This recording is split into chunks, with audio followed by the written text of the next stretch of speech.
Chapitre 1er.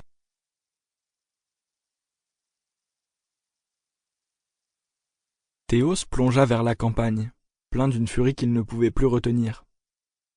Il ne se souciait plus de savoir ce qu'était sa cible. Il ferait payer toute la race humaine, tout le pays d'Escalon. Il les ferait tous payer pour la perte de son œuf. Il détruirait le monde entier jusqu'à ce qu'il trouve ce qu'il recherchait. Théos était déchiré par l'ironie de la situation.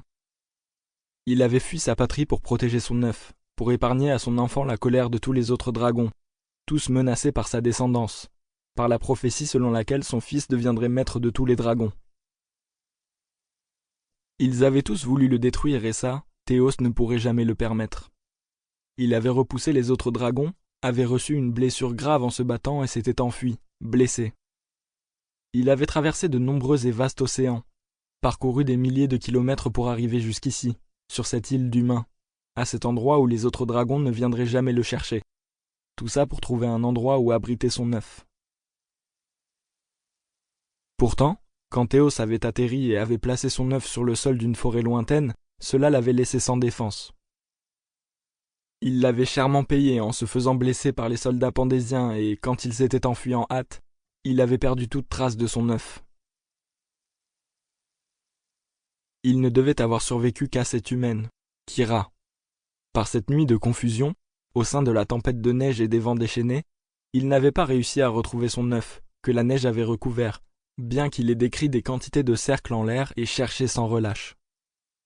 C'était une erreur pour laquelle il se détestait, une erreur dont il tenait responsable la race humaine et qu'il ne leur pardonnerait jamais.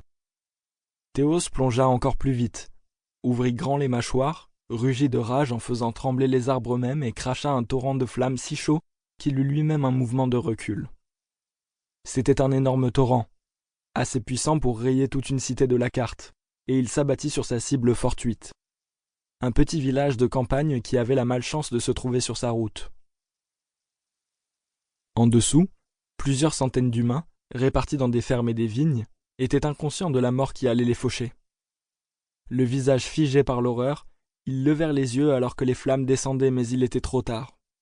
Ils hurlèrent et s'enfuirent pour survivre, mais le nuage de flammes les rattrapa. Les flammes n'épargnèrent personne, ni les hommes, ni les femmes, ni les enfants, ni les fermiers, ni les guerriers, aucun de ceux qui couraient, ni de ceux qui restèrent figés sur place. Théos fit claquer ses grandes ailes et fit tout brûler, leurs maisons, leurs armes, leur bétail, leurs possessions.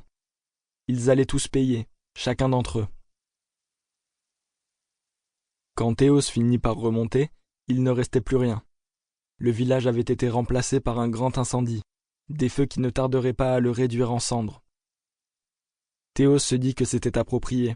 Les humains étaient poussière et redevenaient poussière. Théos ne ralentit pas. Il continua à voler. Il resta près du sol, taillada des arbres, trancha des branches d'un seul coup de griffe, réduisit les feuilles en lambeaux en rugissant. Il suivait la canopée et se frayait un chemin à coups de flammes. En avançant, il laissait une grande traînée de flammes, une balafre sur la terre, une route de feu pour qu'Escalon se souvienne toujours de lui. Il mit feu à de grandes portions du bois des épines. Il savait qu'il faudrait au bois des milliers d'années pour repousser, savait qu'il allait laisser cette cicatrice à la terre et s'en réjouissait quelque peu. Alors même qu'il crachait le feu, il était conscient du fait que ces flammes risquaient d'atteindre et de brûler son propre œuf. Pourtant, sa rage et sa frustration étaient telles qu'il ne pouvait se retenir. Alors qu'il volait, le paysage changea peu à peu en dessous de lui. Les bois et les champs furent remplacés par des bâtiments en pierre. Théos jeta un coup d'œil vers le bas et vit qu'il survolait une immense garnison remplie de milliers de soldats en armure bleue et jaune. Des Pandésiens. Saisis par la panique et l'étonnement, les soldats à l'armure scintillante scrutèrent les cieux. Les plus intelligents d'entre eux s'enfuirent. Les plus courageux tinrent bon, et quand Théos s'approcha, ils lui jetèrent leurs lances ou leurs javelots.